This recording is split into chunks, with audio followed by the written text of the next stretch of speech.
नमस्कार दोस्तों, मैं इनके मेहता आप सबों के बीच में स्वागत है। आज हम आपके लिए लेकर आए टॉप 50 ऑब्जेक्टिव क्वेश्चन जो सिर्फ साइंस का है दोस्त।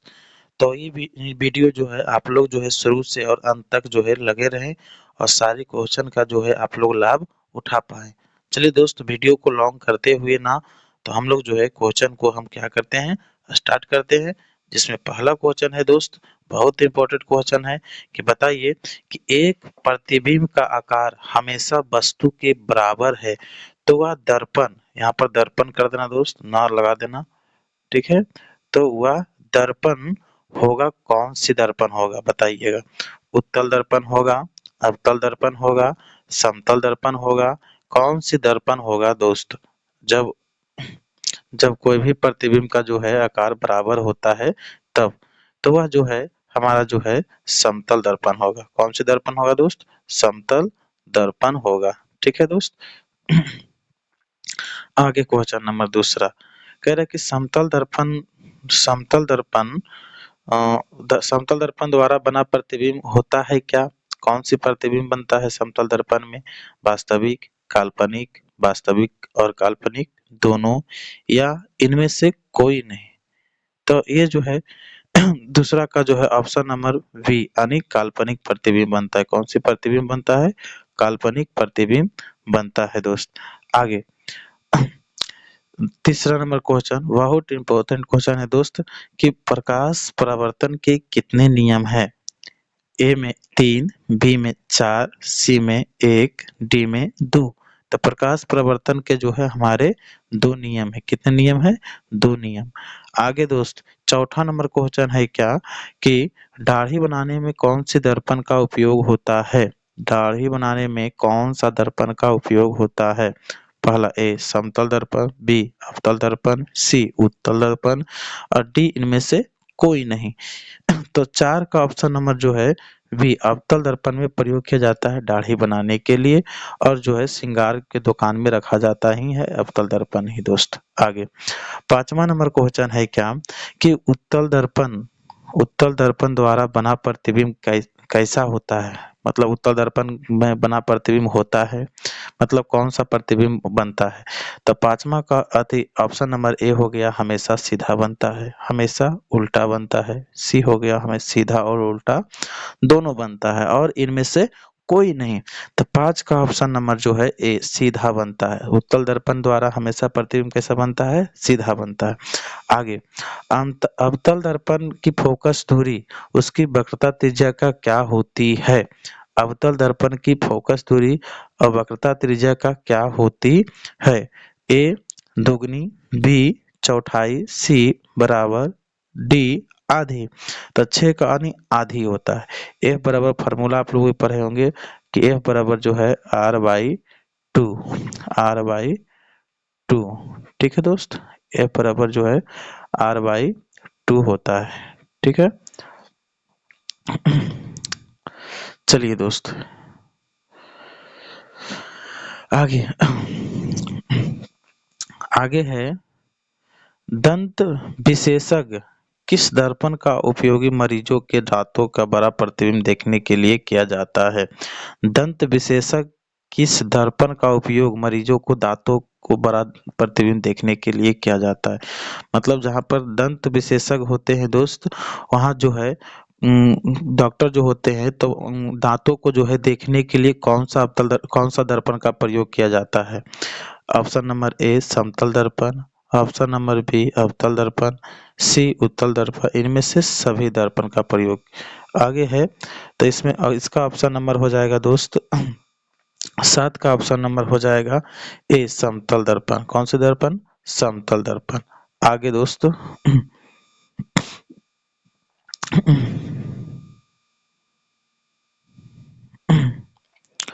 आगे है दोस्त 8वां नंबर क्वेश्चन नहीं टाइपिंग हुआ है इसलिए 9वां क्वेश्चन 9वां से चलेंगे, ठीक है दोस्त। तो गोलीय दर्पण के प्रवर्तक पृष्ठ मतलब प्रवर्तक सतह के वृत्ताकार सीमा रेखा का व्यास क्या कहलाता है। गोलीय दर्पण की प्रवर्तक सतह की वृत्ताकार सीमा रेखा को का व्यास क्या कहलाता है। ऑप्शन ए मुख्य फोकस, बी वक्रता त्रिज्या, सी सी प्रधानच, डी गोलीय दर्पण का द्वारक।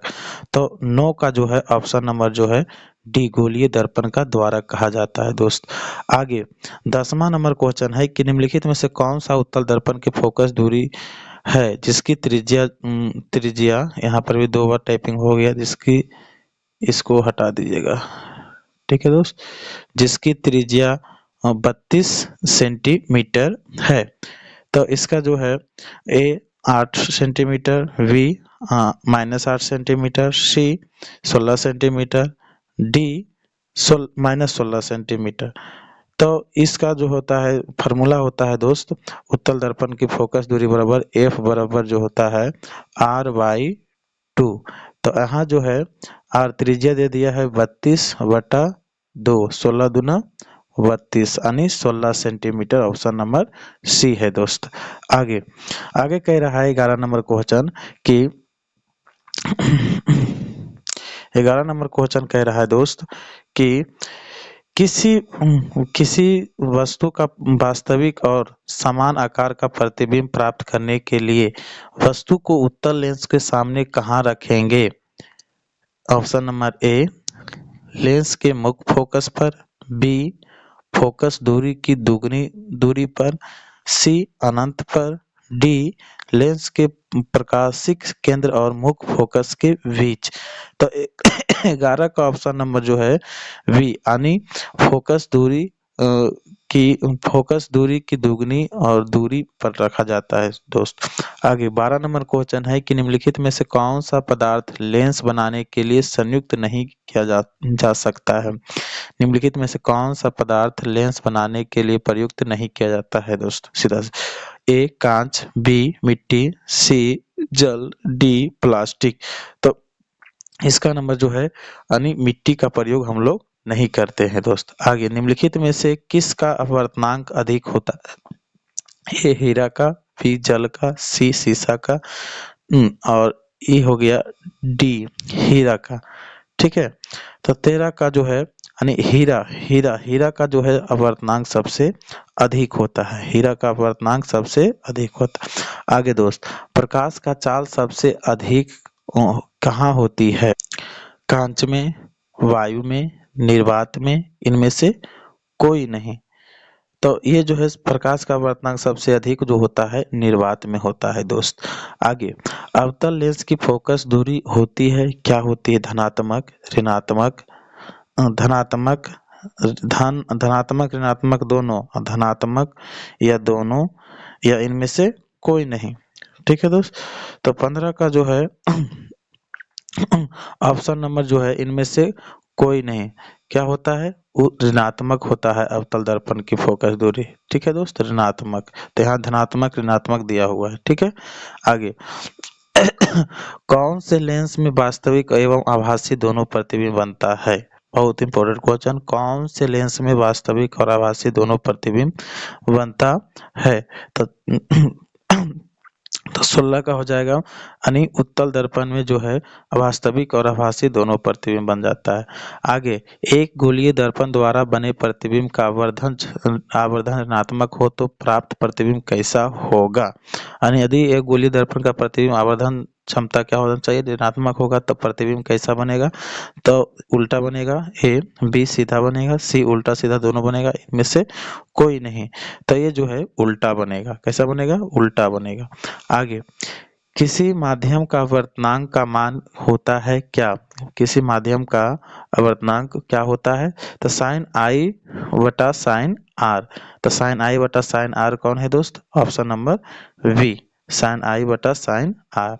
आगे लेंस, कौन सा लेंस अपसारी लेंस भी कहा जाता है? जी लिख दिया है दोस्त, यहाँ पर भी कहते हैं। कौन सा लेंस को जो है अपसारी लेंस कहते हैं? तो ए अवतल लेंस, बी उत्तल लेंस, डी दोनों, इनमें से कोई नहीं। तो ये जो है वो अवतल लेंस को अपसारी लेंस कहा जाता है। अपसारी लेंस अवतल दर्पण को, अभिसारी लेंस उत्तल दर्पण को। आगे यदि किसी वस्तु का प्रतिबिंब का आवर्धन ऋणात्मक हो तो उस प्रतिबिंब की प्रकृति क्या होगा? वास्तविक, उल्टा और वास्तविक, और सीधा आभासी और सीधा, और आभासी और उल्टा। तभी इसका जो है आपका जो है वास्तविक और उल्टा, यानी ऑप्शन नंबर ए दोस्त। आगे आगे अभिक्रिया CaCO3 जब तोड़ते हैं CaO में जो है CO2 किस प्रकार की अभिक्रिया है?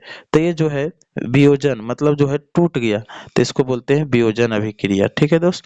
उपचयन अभिक्रिया है जिनमें से 22 नंबर उपचयन अपचयन अभिक्रिया है जिसमें होता है कौन सी किसमें जो है अपचयन अभिक्रिया होता है दोस्त?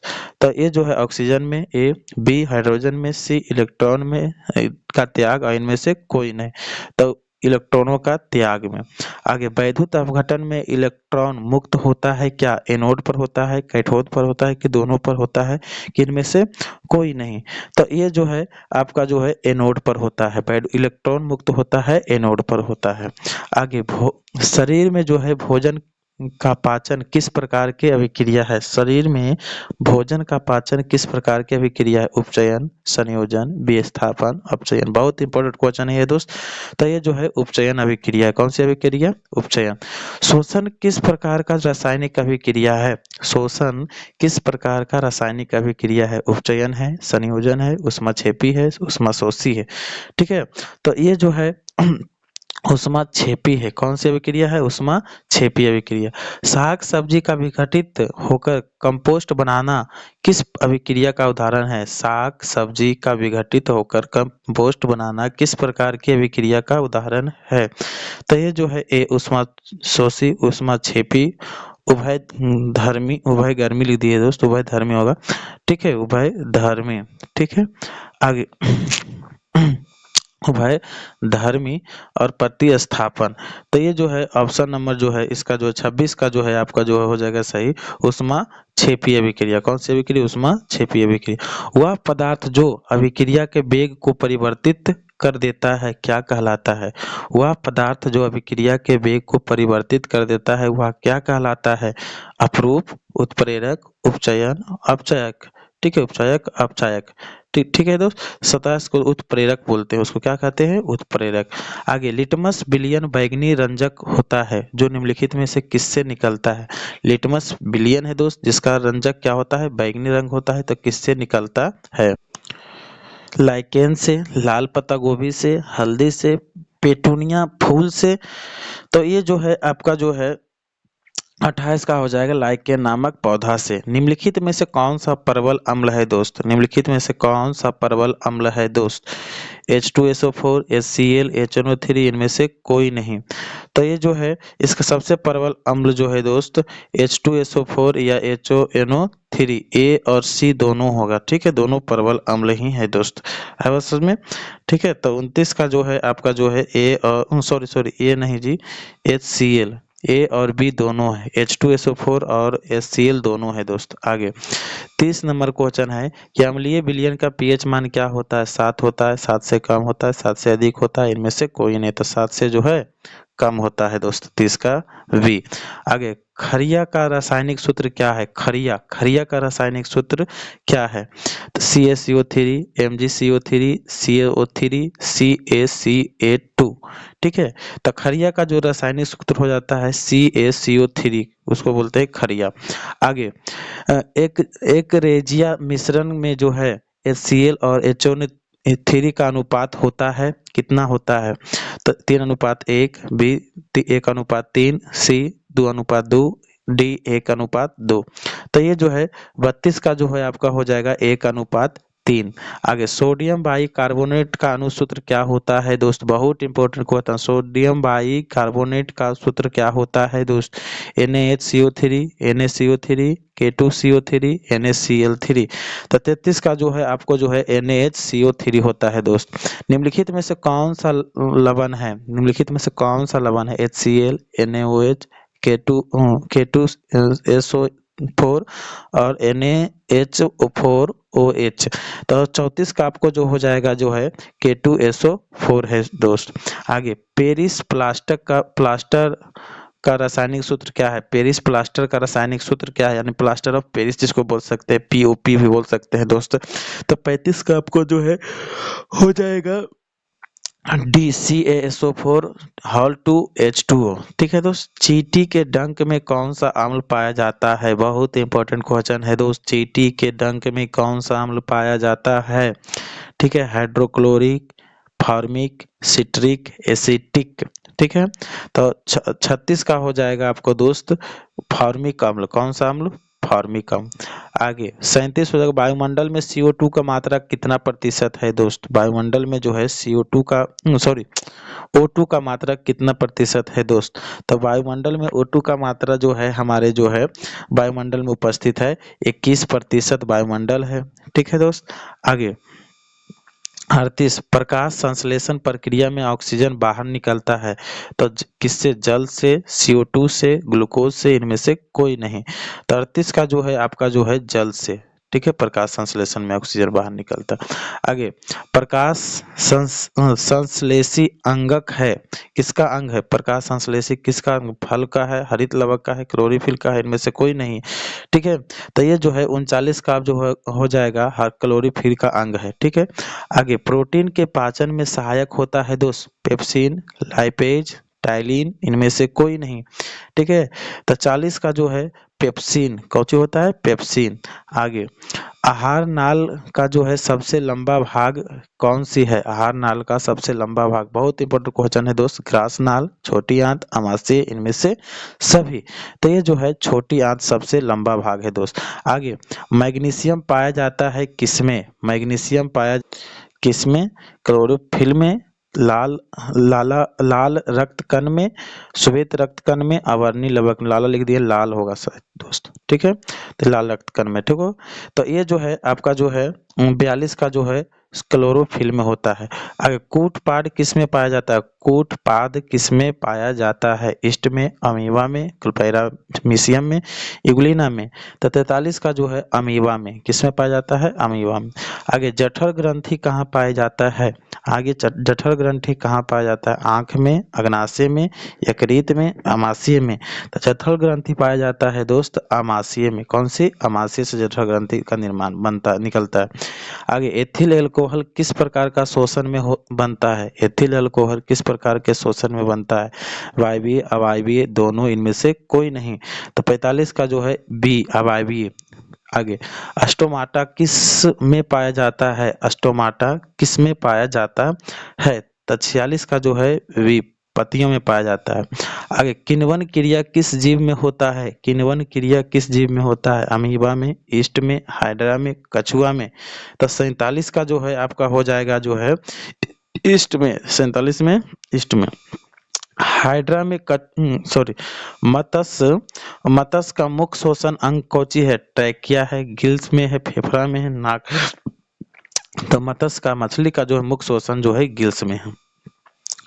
आगे दोस्त शोषण की प्रक्रिया में भोजन पदार्थों का क्या होता है? संश्लेषण होता है, दहन होता है, विघटन होता है, परिवहन होता है।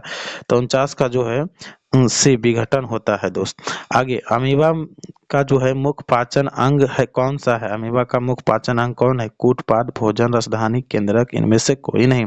तो 50 का जो है भोजन रसधानी। तो ये है दोस्त आपका जो है 50 क्वेश्चन था। ठीक है, 50 क्वेश्चन था। ठीक है, जो बहुत VVI क्वेश्चन है दोस्त। ये सब इसको जाके एक बार नहीं 2 बार आप जो है वीडियो को देख लीजिएगा। और ये वीडियो जो है अपने अपने दोस्तों के पास शेयर करें और लाइक करें और सब्सक्राइब करें। ठीक है दोस्त, थैंक यू सो मच।